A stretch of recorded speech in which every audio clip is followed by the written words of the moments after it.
students, I am Prachi from Urban Institute. तो आप सब पहले सरफेस केमिस्ट्री के बारे में पढ़ चुके होंगे। सरफेस केमिस्ट्री में आपने एब्जॉर्प्शन के बारे में पढ़ा होगा, अब्जॉर्प्शन के बारे में पढ़ा होगा। तो आज का मेरा जो मेन टॉपिक है वो है कोलाइड्स, और हम पढ़ेंगे ये कोलाइड्स का कॉन्सेप्ट आया कहाँ से। तो मैं इसके बेसिक से स्टार्ट करूँगी। कोलाइड्स क्या होते हैं।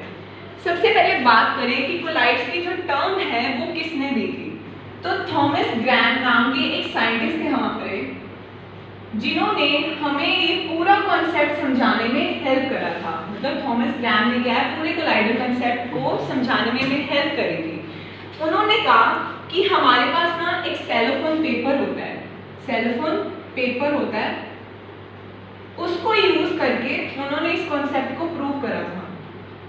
तो उन्होंने क्या देखा, सेलोफोन पेपर की अगर बात करें, सबसे पहले सेलोफोन पेपर होता क्या, क्वेश्चन ये है। सेलोफोन पेपर ना एक थिन और ट्रांसपेरेंट शीट होती है जो सेलुलोज से बनती है। तो उन्होंने देखा कुछ ऐसे सब्सटेंस थे उसमें जो पास कर रहे थे, मतलब उस सेलोफोन पेपर में से पास कर रहे थे, और कुछ ऐसे थे जो पास नहीं कर रहे थे। इसका मतलब था कि कुछ ऐसे सब्सटेंस थे जो उसमें से इजी फ्लो कर पा रहे थे, मतलब पास कर रहे थे, और कुछ ऐसे जो फ्लो नहीं कर पा रहे थे। अब जो फ्लो कर पा रहे थे, पास कर पा रहे थे, उनको उन्होंने कहा क्रिस्टलॉइड्स।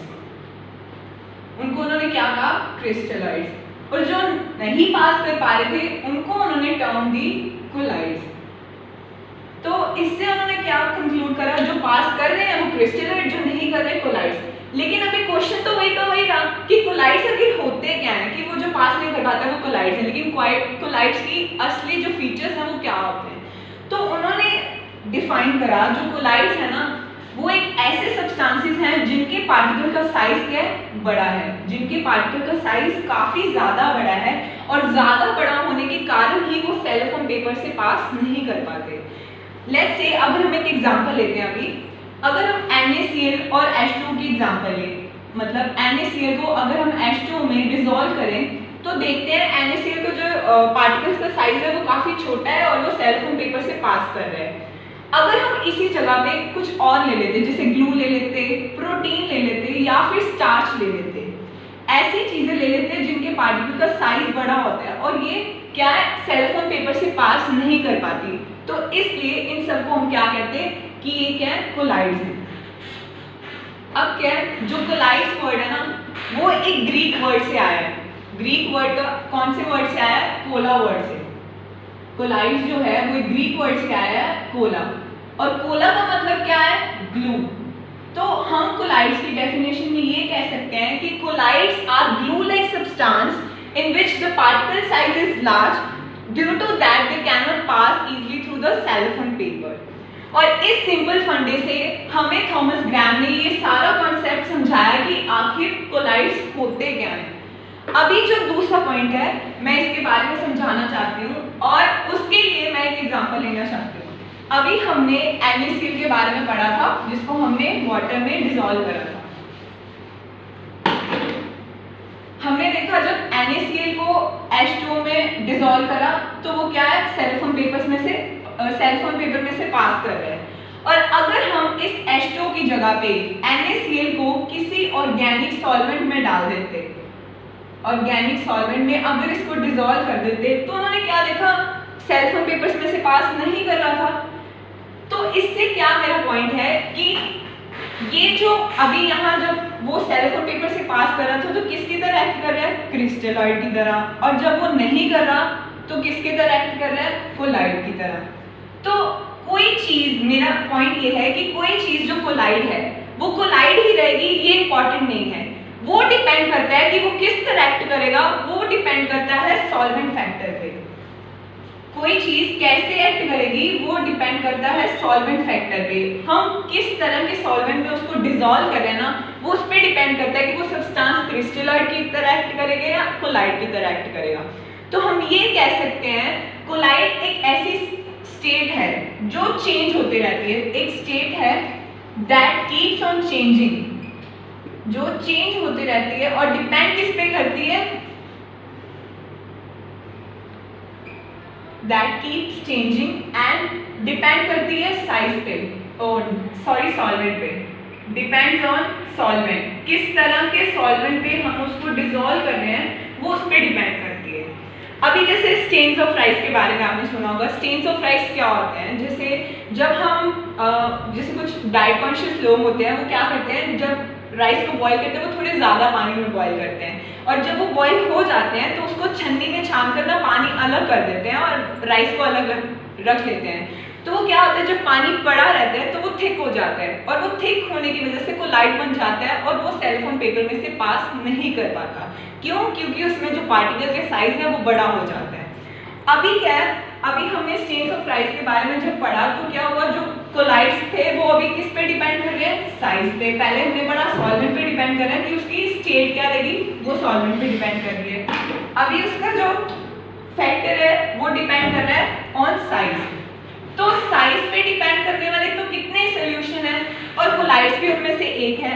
तो वो कौन कौन से सोल्यूशन है और वो कोलाइड से कैसे डिफर करते हैं अभी मैं उसके बारे में बताऊंगी।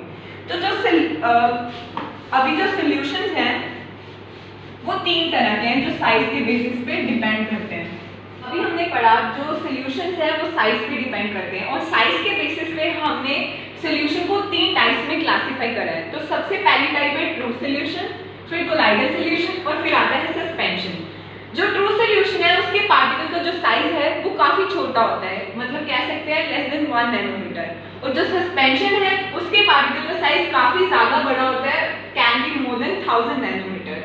और जो कोलाइडल सोल्यूशन है वो ट्रू सोल्यूशन और सस्पेंशन के पार्टिकल्स के इंटरमीडिएट रेंज में आता है, कैन बी 1000 नैनोमीटर से ज्यादा और 1000 नैनोमीटर से कम।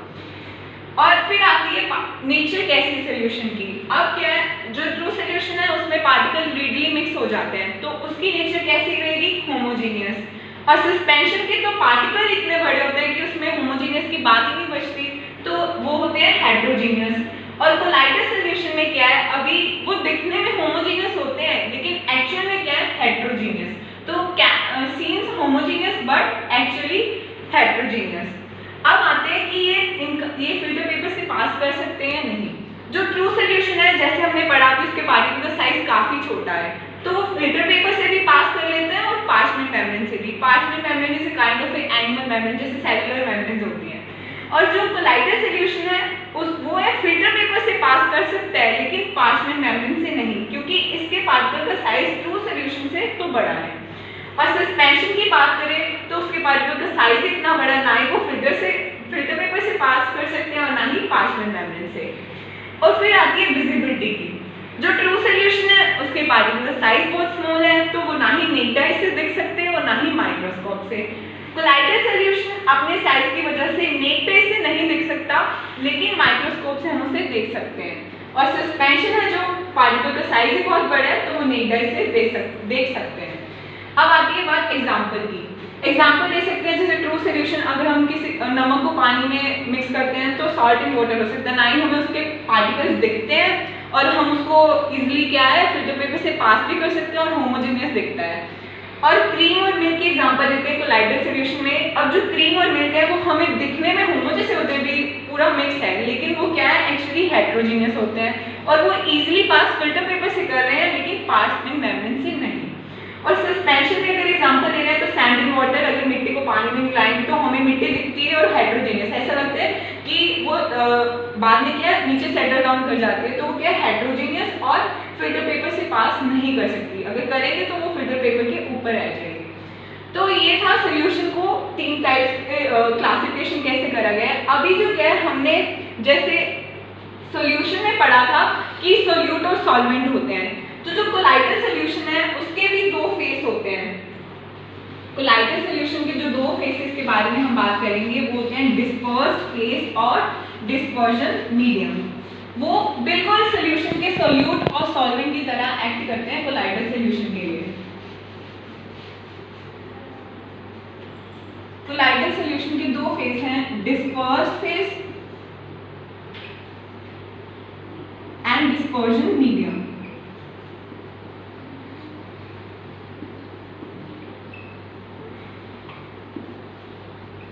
जो डिस्पर्स्ड फेस है that is exactly like solute in the solution, solute की तरह होता है, जैसे सॉल्यूट सोल्यूशन में होते हैं वैसे ही डिस्पर्सिव कोलाइडल सोल्यूशन के लिए एक तरह का सॉल्यूट है। सॉल्यूट का मतलब कम अमाउंट में प्रेजेंट होता है, जो small amount.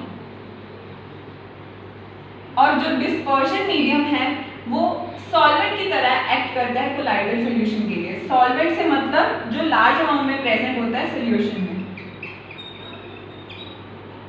I think you all are clear with the basic info about colloidal solution. तो अभी आज का हमारा जो बेसिक इन्फो था कोलाइडल सोल्यूशन के बारे में, आई होप आपको समझ आ गया होगा। Thank you.